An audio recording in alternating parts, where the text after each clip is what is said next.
Well, you know, good evening, family. This is your beloved brother, Minister Melvin. Apdta. I am your brother, not your dog. You know, beloved brothers and sisters, as we begin to become closer and closer and begin to identify one another, and begin to get close with one another and develop a cohesive relationship, you know, a lot of people don't, you know, as a black man, when we leave the home, we don't know when we're going to return.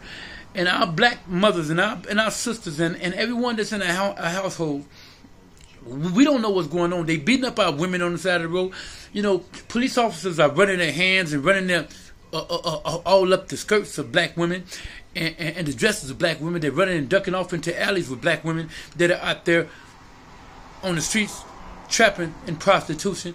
And the police officers feel that they are entitled to a piece of that booty. And they're not. They're not. And if the tricks are made to pay, y'all tricks too. Y'all the biggest tricks of them all. Because y'all got all the tricks in the damn world. Y'all break all the damn laws and get away with them. And even the so-called good ones are quicker than a mother because they always do like this when they see their own get beat up and murdered. Ooh. Praising that blonde hair, blue-eyed. Ooh. Like they going to damn heaven. And you sitting up here watching these imminent uckers murder your own. And so, as we begin to watch and pay attention to each and every last one of these simple things that they, you know, these simple-minded things that they're doing to us, you know, we sit up here and we think we know everything, and not taking into account that all of the damn game that we think we got, guess where we got it from? Go ahead, I'll wait. And ain't nobody gonna mess with her neither. We'll break their damn neck. Mama, a woman. So before you be so quick to disrespect a woman, some women love you to disrespect them. I've seen them. I had a woman tell me she wanted me to cut her. I got away from her real fast. I had a woman, she wanted me to hit her. I got away from her. I don't want that. You know, I'm into loving women, loving my people. That's it. That's it. You know, beloved brothers and sisters, as we begin to get deeper and we begin to develop a cohesive relationship between one another, a lot of these white supremacists would rather murder you, you know, if they get the chance. You know, it's always good to keep a body cam on you, and it's always good, you know, to keep cameras at your places of residence. I don't care if you live in an apartment, because, and don't never call the police on nobody in your house. If you can help it, or nobody that you love, and you black. Because as soon as them peckerwoods gonna do when they get there, because that's what they is, they peckerwoods when they come there and they show up with a piece of wood in their damn head and knock you upside your damn head with it, and they pecking you in your motherfucking, and excuse me, pecking you in your face and pecking your eyeballs out with it. And you want to go out here and date these people, and everybody talking about let's do something about these gun laws, but don't nobody want to talk to their white friends or their family members at the dinner table. Don't nobody want to talk to their family members that they know is effed up. You know Billy Bob is effed up. You know he goes out on the weekend and hunt niggas. You Negroes, you know he goes out and he's a police officer. He goes out and rapes women, black women. You know he was fucked up as a child. You know what he doing. You're not talking to him, your own people at the dinner table. But the police departments are recruiting a lot of these effed up people. And they can barely pass the police exam, but those are the ones they want in there so they can put them in place. Just like we got send-off boys, you know, send-off artists. I ain't no send-off officer. You gonna send me off to do shit? I mean nothing. It's just not gonna happen. I'll send my head up at your damn head, you crackle. You know, you need to stop doing all this illegal stuff to my people. You know, planting all these drugs on my people. You know, if you want to be a real Christian like y'all exemplify, why don't y'all let people pick up the Holy Quran and teach them the truth? Because all of y'all own Holy Qurans and y'all read them. Y'all know the truth. Y'all know how y'all tampered with the Bible. How y'all knew Elijah Muhammad was coming, the comforter. How y'all knew God had to come in the person of a white man in appearance to blend in and come and raise up a man amongst us, one of our own. Y'all don't think God loves us enough to raise up one of our own? To come and help lift us up, to comfort us. He said after 400 years he was coming. That's the Honorable Elijah Muhammad. It's in the book of Deuteronomy. God was coming, Master W. Fard Muhammad, to raise up to raise up Master Fard Muhammad. He came in the person to appear white, but they locked him up as soon as he got here. He knew what he was dealing with when he got here. I don't expect y'all to adopt Islam. No, I want you to stay and be whatever you will. I just want you to start thinking and start reading. Me, I read about 3 or 4 books, at a time. Not because I think I'm perfect or better than somebody, but it do say in the Bible, be ye perfect as your Father God in heaven is perfect. I just want my people to get to the gist and the just of everything. And I want us to start treating our women good. Because once we get back to that and we start praying, I want y'all to start praying with your pineal gland to get it back open. I want you to bathe in the Epsom salt and rub in alcohol as strong as you can. The strong alcohol, put in your water, cleanse your body real good. Play with the pineal, activate the pineal gland. I feel mine activating right now. And study when you do that. And when you're praying and when you do that, particularly when you bow down and pray, and when you're praying and standing praying, you can feel it opening up and you can close your eyes, you can see what's in front of you, and you can begin to feel the communication and the direct bloodline communication from Almighty God Himself. I just started playing with it when they said we had one in there and fluoride toothpaste closed it up. And they were scientifically doing things genetically with our bodies to pass down genetically, like all the beating, all the slavery, all the rape. They used to rape our men and make the white man used to rape our black men and our brothers and make the children and the wife watch.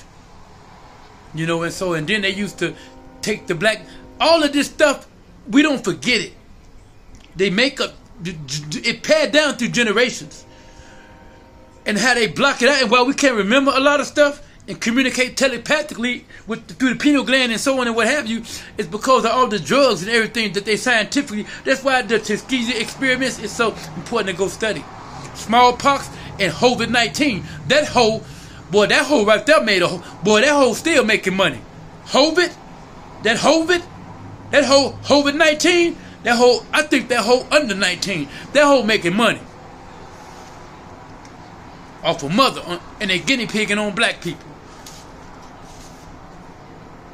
You see the mountains and think they are firmly fixed, but they shall pass away as the clouds pass away. Such is the artistry of God Allah, who disposed of all things in perfect, we were just talking about being perfect, in perfect order, for He is well acquainted with all that we do, all that you do, beloved brothers and sisters.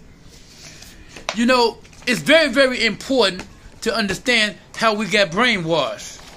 It's very, very important that we begin to continue to read and get to the bottom of that. Can be black men a comic topic center on the crazy, violent, untrustworthy, overpowering black woman?